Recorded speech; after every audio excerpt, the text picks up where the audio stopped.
So this is BeniBot. It's an autonomous camera operator on wheels, fits in a backpack, it follows you, it films you, it jumps over obstacles, and it can hit up to 17.9 miles per hour. This thing is fast, it's durable, and it's pretty functional. We're gonna talk about that.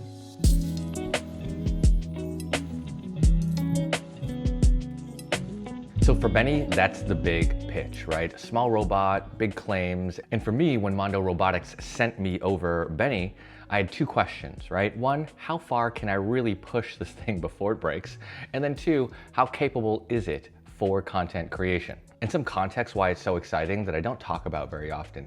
I come from about 15 years of experience in software, working in software development tools, APIs, agents, AI, machine learning. And for me, seeing all of those software innovations come to life in a physical form is something that I really, really enjoy, and something I've been waiting for a long time. So whenever I get a chance to get my hands on any type of robotics, I definitely jump at it. So over the last week, I ran BeniBot through every test I could think of: speed, agility, crashes, different terrain, the kind of stuff that would make most gear break, especially camera gear, which I have lots of, and this is definitely the toughest camera I've got. First, let's do the overview. Now, BeniBot is made by Mondo Robotics.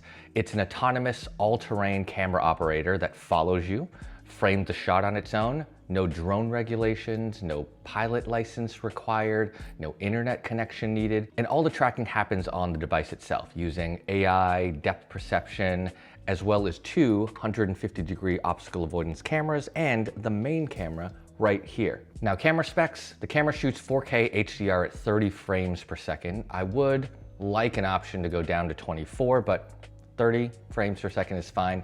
3K at 60, and 100 frames per second at 1080p for slow motion. Everything gets electronic image stabilization, but you also get some physical stabilization. Again, just the way that Beni is built, it moves very smoothly across the terrain. This guy weighs less than 4 pounds, comes with 2 sets of quick swap wheels.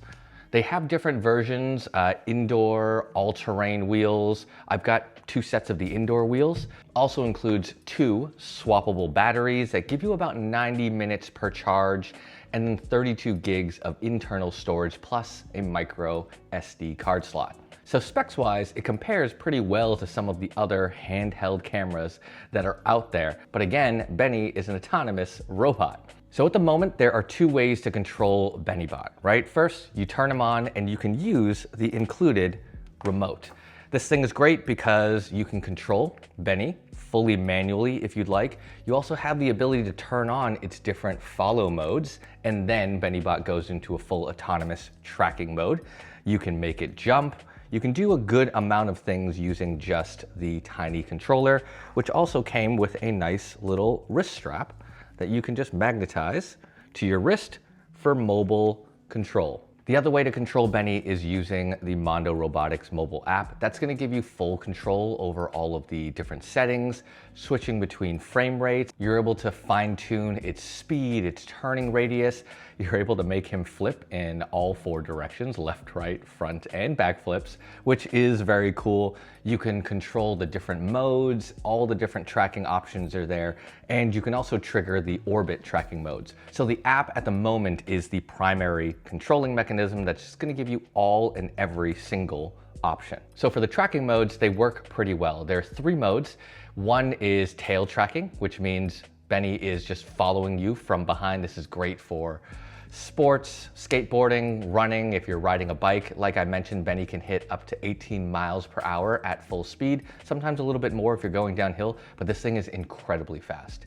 The other tracking mode is a parallel tracking shot, so walking or rolling alongside you. Those look great. I think the HDR helps as well, but my wish list, 24 frames per second, maybe a log profile. That's asking a lot on top of the robotics, but you can always try. And then the other tracking shot is just a stationary shot where Beni holds its spot wherever you place it, and it's gonna follow you around very much like a gimbal camera or a pocket gimbal, something like an Osmo Pocket 4P, for example. And as you can see from the footage, Beni is stable, even moving at these high speeds and chasing me around and kind of going over different bumps and cracks in the pavement and different terrain. So overall, I think it performs really well. And for me, I don't like flying drones that often just because I always have to consider local drone laws, public areas, places with lots of people and children.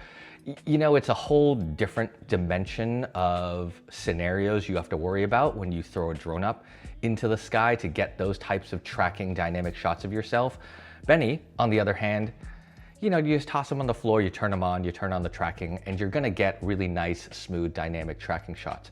Albeit they are gonna be lower to the ground. You can control Beni's overall height. It doesn't make that much of a difference. He's not very tall, but that's an option that I am enjoying a lot more, and it's a compromise I am willing to make for the ease of use. I can just pull him out of a backpack, take him to the park or take him wherever I'm going, and he's just gonna be able to roll along and track me and kind of do some of that storytelling that I don't wanna do by controlling a drone. Next thing we wanna talk about is speed and agility. So how fast can this thing actually go? Yeah, like I mentioned, 18 miles per hour. There are some real road tests that I've seen on social. I'm not pushing them that fast, but this thing is incredibly zippy.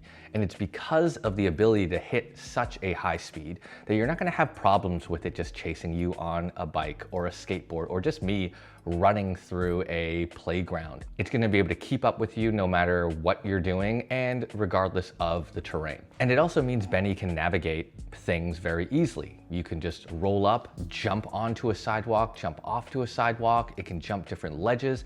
Really has no problem traversing all different types of terrain, steps, all these types of things. Its ability to leave the ground is quite impressive. And again, I think it just adds to the versatility of the use cases that Beni can do for you. In the last test, I will apologize to Cody in advance. Cody is the person from Mondo Robotics I've been talking to that sent me this model.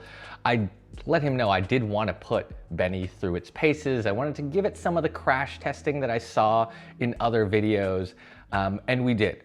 So Beni, he looks fine. I thought he was a little bit beat up, but a quick wipe down and this guy is looking pretty good. But one of the biggest claims for Beni is self-righting. So if it crashes or flips, or if Beni rolls onto its head, it falls off a table, it falls off a curb, it doesn't matter. Or if you're like me and you're kicking it around a playground, again, I'm sorry about that. But that's the thing that impressed me most is no matter how many falls Beni took or how many kicks I gave him, he always got back up. And the way Beni is constructed, it's actually designed to endure that kind of abuse, right? This thing is supposed to be rolling around with you. It's supposed to be moving at 18 miles an hour. It hits a curb, it hits a speed bump, it's gonna roll, it's gonna crash, it's gonna get right back up. And it is really quite durable. The plastic that is surrounding Beni is thick, it's shock absorbing. There's no damage to the front 3 cameras. They are still well protected. The batteries are also wrapped in that really thick, rigid, and shock absorbing plastic. And the nice thing is, speaking to the Mondo Robotics team, they will have additional protective covers and armor, basically, that you can get for Beni to really improve his durability. But I think that's the thing that's really nice so far too, is there's a lot of accessories coming to personalize it. You can see we've got these 2 little red removable ears. These are purely cosmetic. You can throw a little hat on him.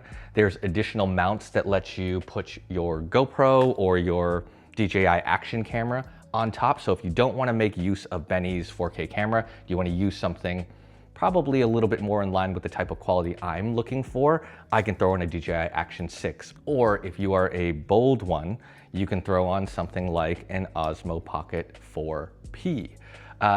I'm not that bold yet. Beni can take a beating, but this thing definitely cannot. But it can definitely mount these cameras, still balance and still move. I just probably wouldn't do any backflips with this thing strapped to its head. One thing to call out, regardless of how durable Beni is from drops and crashes and all that good stuff, Beni is not waterproof. So do not roll this thing into a pool. It's not going to survive any of that. Wet days, try not to roll him through puddles. You know, there's a lot of electronics that keep this guy powered. There's vents here under his head. You know, the battery pack is in the back. It's not weather sealed. So Beni is really designed for drier days. But again, keep that in mind. Crash him all you want. Just don't let him near any water. And I think the thing that I enjoy the most is actually how easy and fun Beni is to use. Outside of being a camera person, outside of having the ability to strap on, carry, and maneuver my higher quality cameras, it's actually just a really fun, functional robot. Like, my kids love it. It rolls around the house, it does backflips. You can put it into like a play mode where he just kind of hangs out by himself and does his own thing, rolls, jumps, engages with the environment. That's the type of robotics that I'm really excited about. The fact that it is also a 4K camera with stabilization, with tracking, is a huge bonus for me and adds a lot of actual functionality. But I'm someone who will buy a robot if it's just fun, functional, and cute to have around and something that my kids will enjoy. But Beni does kind of all of that. Like I said though, this is a pre-production version. They are on Kickstarter right now for $5.49. I think retail is like $7.99. But this is definitely one of the more advanced implementations that I've seen of robotics and AI together in a consumer package that has an entry level under $1,000. But Beni has been really fun so far. If you are someone who loves robotics and just like the fun of having your own robot, that actually works. Right? I've had robots from different brands that walk around on desks. Dude, those things are not good. They're just terrible. They have no mobility. They just can't do anything with you. This guy can walk down the street with me. It can go on a run with me. It can go on a shoot with me. It can go play with the kids at the park. It can basically go anywhere with me, and I don't have to babysit it. Right? I don't have to pick it up and carry it everywhere like a child. It can roll, it can jump, it can flip, it can pick itself up if it falls down. And that's exciting because we are getting into the world of really accessible consumer robotics that is actually really nice to use. Anyways, that is my video on the Mondo Robotics Beni bot. This guy's been fun. Took a beating, still looks good, still looks cute, still works great. If you guys like this video, hit the like button, subscribe for more videos just like this. I will leave links to the Kickstarter in the description. But I will catch y'all in the next one.